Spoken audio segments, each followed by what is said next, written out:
बिस्मिल्लाहिर्रहमानिर्रहीम अस्सलामु अलैकुम वरहमतुल्लाहि वबरकातुहू। आज का मसला इंतहाई पेचीदा और अहम मसला है। ये मसला ध्यान से सुनिएगा। हया के ख़िलाफ़ मसला है, लेकिन मसला बहुत ही ज़्यादा अहम है। तकरीबन 100 में से देखा जाए तो 70-80% लोगों का ख़वातीन का ही मसला होता है। तो मैं इस मसले को कुछ वाज़ेह तौर पर बयान करना चाहता हूँ, ताकि ये मसला हर बंदे को समझ आ जाए, हर इंसान को समझ आ जाए और फिर वो अपनी ज़िंदगी को बेहतर तरीके से गुज़ार सके। आजकल के दौर के अंदर फ़हाशी और ओरियानी आम है, हर जगह फ़हाशी है, ओरियानी है, सेक्स, हर जगह सेक्स चल रहा है। चाहे आप कॉलेज में चले जाएँ, चाहे आप क्या कहते हैं, यूनिवर्सिटी में चले जाएँ, स्कूल में चले जाएँ, कहीं पर भी आप चले जाएँ, वहाँ पर सेक्स को फ़ौक़ियत हासिल है। कहीं पर बहुत सारे जो प्रिंसिपल हैं, जो यहाँ के प्रोफ़ेसर हैं, खुद इस चीज़ में मुलव्वस होते हैं, वो ज़िनाकारी कर रहे होते हैं। चाहे आप हॉस्पिटल में चले जाएँ, कहीं पर भी चले जाएँ, वहाँ पर ज़िना का बाज़ार करा है। अगर नहीं है तो फिर मदारिस के अंदर ये काम नहीं है अल्हम्दुलिल्लाह। कोई एक आध वाक़या पेश आ जाता है तो लोग उसको उछालना शुरू कर देते हैं। अगर ये ना सही तो मुश्तरी के अंदर तो 100 में से 95% लोग मुब्तला हैं। तो मसला क्या था, एक बहन ने मुझसे राब्ता किया, वो कहती, मौलाना साहब मेरे शौहर बिल्कुल नामर्द है। देखिए, नामर्द किसे कहा जाता है? उसको इल्लीन कहा जाता है। नामर्द वो होता है जिसका उज़्व तनासुल बिल्कुल भी हरकत ना करे, बिल्कुल भी वो जो है ना हरकत ना करे, वो बिल्कुल खड़ा ही ना हो, बिल्कुल, उसको इल्लीन कहा जाता है। तो इस सूरत के अंदर बेहतर तो ये है कि बीवी शौहर से कहे कि भाई देख, मुझे तलाक दे दो, मैंने आपके साथ गुज़ारा नहीं करना है। और बीवी को इस बात का पहले इल्म नहीं था और बीवी ने रज़ामंदी भी ज़ाहिर नहीं की थी। तो शौहर से कहे भाई मुझे तलाक दे, नहीं दे, तलाक देता तो फिर वो मुसलमान की अदालत में जाए, वो जो जहाँ मुसलमान जज हो वहाँ पर दायरा यानी कि अपने केस पेश करे कि भाई मेरा शौहर नामर्द है, इसको मेरा काबिल ही नहीं है। जैसे मैंने बताया कि नामर्द किसे कहा जाता है? जिसका बिल्कुल वो जो तनासुल हरकत ना करे इसे नामर्द कहा जाता है।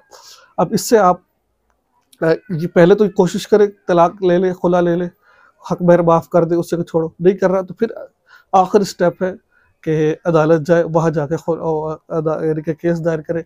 फिर वो जो काज़ी है, जो जज है, वो 1 साल की मोहलत देगा, भई आपके पास 1 साल मौजूद है, आप अपना इलाज करवाएँ। अगर अपना आप इलाज नहीं करवाते तो अगर वो इलाज ना करवाए अपना, फिर भी वैसा का वैसा ही है, तहकीक करने के बावजूद भी ना इलाज करवाए, कहने के बावजूद भी, फिर वो जो जज है, वो इन दोनों के दरमियान क्या कर देगा, जुदाई कर देगा। ठीक है? जज को इख्तियार होगा। अगर तो ये उस वक़्त था कि बीवी को पहले पता नहीं था मेरे शौहर नामर्द है, ना उसने रज़ामंदी ज़ाहिर की थी और वो तलाक भी नहीं दे रहा है। वरना पहला स्टेप क्या, अगर आपका शौहर से गुज़ारा नहीं हो रहा है, वो इस काबिल नहीं है, चाहे वो 10 सेकंड में फ़ारिग हो जाता है, 30 सेकंड में फ़ारिग हो जाता है, आपको खुश नहीं कर पा रहा, तो फिर बेहतर ये है कि आपस में रज़ामंदी के साथ, प्यार-मोहब्बत के साथ को छोड़ दो भाई। वो अगर छोड़े ठीक है, उससे फिर लालच दो, भाई देखो जो आपने मुझे हक में दिया मैं माफ़ करती हूँ, अब मुझे छोड़ दे। छोड़े, जान छुड़ा के कहीं और निकाह कर ले, ये बेहतर। अगर शौहर छोड़ ही नहीं रहा तो फिर आखिरी हल ये वाला है। तो ये तो मैंने आपको बताया कि ये चीज़ें, ठीक है। अगर शौहर मर्द तो है, जैसा कि बाज़ ख़वातीन कहती हैं, दुख़ूल तो कर पाता है, दुख़ूल कर पाता है, लेकिन जल्दी डिस्चार्ज हो जाता है, इसे नामर्द नहीं है, इसे कमज़ोरी है। इसको क्या करें, इसका इलाज करवाएँ। बहुत सारे अतिब्बा हैं जिनसे इलाज करवाया जा सकता है, जो आपको यानी कि अच्छी दवाई प्रोवाइड करेगी, अच्छा आपका इलाज करेगी। तो बहुत सारे हैं, अगर आपके पास नहीं है तो मुझे बताएँ, मैं आपको इसकी दवाई दे सकता हूँ। मैं आपको, यानी कि हमारे पास बहुत अतीब है, मैं खुद तो हिकमत से इतना ज़्यादा मेरा ख़ास लगाव नहीं है। बहरहाल हमारे दोस्त अहबाब बहुत ज़्यादा हैं जो इसे काम करते हैं और उनका इलाज इंशाअल्लाह अल अज़ीज़ फ़ायदेमंद भी होता है। तो बहरहाल, तो अगर तो ये मसला है, वो जल्दी डिस्चार्ज हो जाते हैं, हरकत कर रही है, दुख़ूल है, तो फिर औरत को इख्तियार नहीं है उससे तलाक लेने का, ठीक है? हाँ भाई, थोड़ा तिब्बी मसला है, इस मसले को आप हल कर लें। जैसे हल्का-सा बुखार हो जाता है, तबीयत ख़राब हो जाती है, दवाई खाने से ठीक हो जाते हैं, इस तरीके से ये मसला दवाई खाने से ठीक हो जाएगा। और तरीके के साथ आप बिस्तरी की जाए, यानी कि बिस्तरी से पहले बीवी को जो मख़सूस अज़ा है, उनके साथ छेड़खानी की जाए, ताकि वो इस बात का राज़ी हो जाए, फिर आखिर में दुख़ूल किया जाए। मुख़्तलिफ़ तरीक़ाकार होते हैं। तो ये मसला है, तो फिर इसका इलाज है, तलाक नहीं है। क्यों घर को बर्बाद कर कर आप कहीं और जो हो सकता है इसको छोड़े हो, अगला बंदा भी ऐसा आजकल मार्केट के अंदर अक्सर बंदे ना 100 में से 80% बंदे ऐसे ही हैं, तो ये इसी तरह कर रहे होते हैं, जिन्होंने अपनी जवानी को बर्बाद कर दिया है। तो ये करें, अगर तो बिल्कुल नामर्द है, बिल्कुल फिर आप तलाक ले लें, ना हो तो फिर अदालत से रुजू करें। अगर तो वो मर्द तो है लेकिन कमज़ोर है, सही खुश नहीं कर पाता, हरकत कर रहा है सब चीज़ें, फिर आप उसका प्रॉपर इलाज करवाएँ।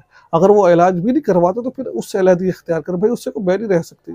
अगर खुदा ना ख़ास्ता गुनाह हो गया तो फिर क्या होगा? फिर आप उससे अलहदगी इख्तियार कर लें। अगर वो इलाज भी नहीं करवाता, कुछ कर ही नहीं रहा, वो आपको परेशान कर रहा है, इमोशनल परेशान कर रहा है, तो फिर आप उससे खुला ले लें। जब आपका गुज़ारा नहीं है तो फिर शरीयत ने इजाज़त दे रखी है, खुला उससे इख्तियार कर लें। लेकिन पहले कोशिश करें इलाज करवाने की, ठीक होने की। ठीक है, ये था आज का एक अहम और पेचीदा मसला जो मैंने आपको समझाया है। मुझे उम्मीद है कि आपको मसला समझ आ गया होगा। दुआ में याद रखिए। अस्सलाम वालेकुम व रहमतुल्लाह।